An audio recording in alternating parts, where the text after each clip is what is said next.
You're listening to Good Fit, Poor Fit, a podcast that explores the interaction between people, design, and activity. Good Fit, Poor Fit is part of the Universal Design Project, a nonprofit organization with a vision for every community across the USA to have a surplus of homes and opportunities for social participation that are universally and financially accessible. Learn more at universaldesign.org. Hey, it's Sarah, and today I have Katie Richardson with me, and we are going to chat about a research article that helped confirm through research some of the difficulties we were having with our original consulting business. If you don't know our business story, Scott and I originally started a consulting business in 2012, in which I, as an OT, would go into people's homes and give recommendations on how to make areas of the home more functional for people by suggesting changes. Some of these changes could be as simple as widening a door or constructing a ramp, but others were along the lines of renovations that needed to make the space more functional for the homeowner. I, of course, didn't have construction skills and needed to have the help of a licensed builder or architect to make those changes. We ran into a lot of barriers, but professionally, many did not understand why an OT would be involved and how the collaboration process should work. In fact, we found that there wasn't really a set collaboration process out there to follow. When we found this article, we felt like our struggles and the barriers we were seeing in our practice had been put into words, and it was a plus because it was actual research. Yet the barriers to consulting were enough that we decided we needed to change the direction of our business to make it work. Currently, we are a nonprofit and work collaboratively on designs within our organization. Next, Katie's going to share a bit about this article. Thanks, Sarah. So the title of the article is Community Mobility in the Context of Universal Design, Interprofessional Collaboration and Education, written by Hitch, Larkin, Watchhorn, and Eng. This article was published in the Australian Occupational Therapy Journal in 2012. Let's quickly review some highlights. It focuses on the needs and practices of both occupational therapy and architecture in universal design, and concluded that each profession has its own strengths and skills to bring to the design process. Now let's discuss the three main themes. The first theme is form versus function. This means that the architects tended to focus more on the artistic attributes of the design, while the occupational therapists were focusing more on the functional attributes of the design. This means that essentially the architects and the occupational therapists were taking different approaches to the same project. Architects are trying to design the building and meet certain codes, plus they're trying to incorporate different design styles, while the OTs are purely focused on function. Oftentimes, though, the OTs would find themselves looking at just one person and their individual needs, and they would unfortunately cause the design to not work well for everyone else. The different approaches of these two professions led participants to suggest that they spoke a different language. Not only was this in regard to how the process was approached, but we found this to be the case in the terms used. Architects may not understand the terms or descriptions of disabilities that the OTs were using, and the OTs would get lost in the design terms and their processes and their software being used. Yeah, we've actually had experience with this as well. So what ends up happening is the OT decides to learn about design and maybe try to figure out some design software. I'm guilty, I've done that. And the designer may take some courses on designing for aging and disability. There are lots of different courses that different design or building professions are putting out there about these topics. So that actually results in another profession dabbling in another's work and not really understanding it fully. I do really like the quote from the article that says, "I don't think much is gained by the OT trying to become an amateur architect or the architect trying to become an amateur health provider." And it's so true. Architects understand the science behind design, and OTs understand the science behind human function. If they both learn to collaborate in a process that fit their knowledge base well, then the result would be a beautiful design that functions well for a wide variety of people. It's also really important to understand the difference between designing universally and for one specific user. Like the article said, OTs can easily get caught in the trap of focusing on one ability when universal design is the outcome. But when you have universal design as the basis, you really have to look at how the design could be beneficial for all users, from those who are blind to those who may temporarily use crutches from a broken leg. Or on the opposite end, you need to look at full-time caregivers for someone who has dementia or ALS. Also to note, there are specific situations when focusing on one ability is necessary and essential. So I don't want to negate that area of practice either. So looking at our current business, we focus on universally and financially accessible homes. We knew that we had to have designers and OTs on the same page with the design from the beginning. Because we focus on new construction and not home modifications, we wouldn't have one specific user. So we had to develop a game plan that both professions could get on board with. We developed a process for collaboration because, like I said, there wasn't really one out there that we could find. So each profession had the ability to be creative and to speak into the functional components of the design when it was needed. We also made sure people with disabilities had a voice in that design too.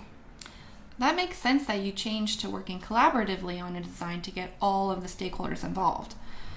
Next, let's talk about the second theme that emerged in the article, which was the earlier the better. There are 2 quotes that really stood out in the research, and I'd like to share them with you. The first is, occupational therapists were often described as being called in once the overall design had been completed, to modify and adapt the original design as an afterthought. Another quote states, late involvement of the occupational therapist in the process leads to expensive refits and additional modifications. Sarah, you've experienced this, right? Yes, we've been called into multiple consulting jobs where we were there to evaluate a structure or the building after it was already built. And it was really frustrating because we felt like the changes we suggested would cost a lot of money. And if they would have had us involved right from the beginning of the design, we would have saved them time and money on making those changes. And that's why in our current organization, we have chosen to focus on new builds instead of modifications to existing homes, because it does take a lot of time and it is costly to make those changes later. This past summer, we did a few pilot projects with OTs and design students, and it was really great to sit down with the designer and talk through the function of the space while she moved the walls around and adjusted the details right on her design software. It was much more efficient this way, and it was really great working right along with the designer in this process. These students collaborated really well together, and you can actually see the results of that work on our blog. Yeah, the idea of student collaboration was also highlighted in the article through a quote that states, collaborative education and work needs to occur as early as possible in a practitioner's career to have any hope of being successfully integrated into practice. And I can actually speak a little bit about collaborative education because I have some experience with interprofessional education at my OT school. I am in the OTD program at Murphy-Deming College of Health Sciences at Mary Baldwin University, and our school is unique in that we are interprofessional by design. So our curriculums are designed to integrate occupational therapy students, physical therapy students, and physician assistant students. So there are several classes that we all take together so that we as OTs can learn the perspectives of the PTs and the PAs, and they can learn our perspective as well.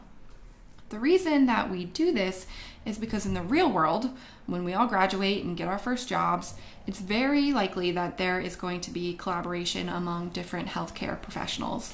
And this is to make sure that the patient care is the best it can be. So my school really wants us to be prepared and experience that interprofessionalism before we even get out and start our first jobs. Now, unfortunately, we don't have the opportunity to collaborate with students in design programs, but there are schools out there that do, and it's incredibly beneficial for concepts such as universal design. Oh, definitely. I've seen a few schools doing that with either OTs in landscape architecture or OTs in engineers. And there's actually a lot of research out there that shows the benefit of doing this interprofessional collaboration during school. It does help build awareness of what other fields do, and it actually encourages collaboration in the field once they're professionals. And I think it's really rewarding because they get to learn about the other professionals' skills and like we were saying up in the article earlier, we all have a different professional jargon and lingo, and it's nice to learn what some of the terms are for design. Definitely. When they're touting off different things about the software, how that actually incorporates into their practice. So let's move on to another quote from the article that stood out to me regarding the second theme that emerged. It says, "There is value in having first-hand experience of disability to inform their understanding of the need for universal design." So basically what this is saying is that there needs to be someone with first-hand experience with disability at the table when we're developing design plans so that they can provide input. Here at the Universal Design Project, we have a group of volunteers that we call design advisors who all have a unique personal experience with disability. They are either a person with a disability themselves, they might be a caregiver to someone with a disability, or they might be a healthcare professional or another service provider like a case manager, and they work closely with people who have disabilities. And all of these people bring their experiences to the table, and they can help us understand how people use the environment and can tell us whether a design is a good fit or a poor fit for someone. So we really value their feedback on our design plans because it lets us know if we're designing a home that works for a wide variety of people. So it's essential that people who understand disability be a part of the conversation and be a part of that design process to ensure successful universal design. So if you're listening to this and you want to volunteer as a design advisor, you can go to universaldesign.org/volunteer and fill out an application. Good idea. So the last theme that emerged in this article is universal design as a specialist area. There were two very different perspectives that emerged within this one theme, and I will read a direct quote from the article to describe the first perspective. It says, "In relation to occupational therapy, participants identified the need for universal design to be recognized and developed as a specialist area of practice." I think this is true to some extent. The mindset of a traditional OT has to focus on adapting an environment for one person. This is very important in most clinical settings, but it is very different from the mindset of an OT working in universal design, as they need to focus on making sure all disabilities and all ages can use the same home or environment. Plus, we also have to make sure that we don't design too much for one disability so it becomes unusable for others. It's also about making the home appealing and functional for people who don't have a disability, quote unquote, right now, because really, we'll all have experience with it sometime. So just as OTs are specialists in hand therapy or sensory integration, universal design should be a specialty area of practice too. That is a good segue to the last quote we'll chat through, which is, "Participants from the architecture and building industry argued that universal design and good design are one and the same, and the perception of it being a separate and specialist area causes some of the issues in collaboration between the professions." I don't know how many times I've heard, well, why don't they just design it this way from the beginning? I think that's what the idea of this quote is getting into, is that the idea of universal design is just really good design, and why does it need to be considered something specialized? I agree that if people in this field just designed with the mindset from the start, we'd have more functional homes out there. But we all can't work in our own little silos and really account for the variety of needs out there. You have to have input from those who understand disability, from the professional and personal side of it. So all in all, I see both sides of both of these quotes, and I think that when you kind of merge them together and think through all of the details, that they both are correct in some way. So I also believe that this article has so much great information in it. The barriers discussed really did help us fine-tune the direction we wanted to go with our current organization. It sort of feels like we're paving the way for a new process of collaboration, but that's what we feel like has to be done to make a difference in the housing market by getting designers, healthcare professionals, and people with disabilities all at the same table to discuss what is a good fit and what's a poor fit. Thanks for listening, and I hope you continue to join us for more discussions about universal design. Thanks for listening to Good Fit, Poor Fit. I'm your host, Sarah Pruitt, Program Director and Occupational Therapist at the Universal Design Project. Learn more about our work at universaldesign.org And find more episodes and links to subscribe at goodfitpoorfit.com. If you have questions or topics you'd like to discuss, email us at podcast@universaldesign.org. Thanks for fitting us into your day.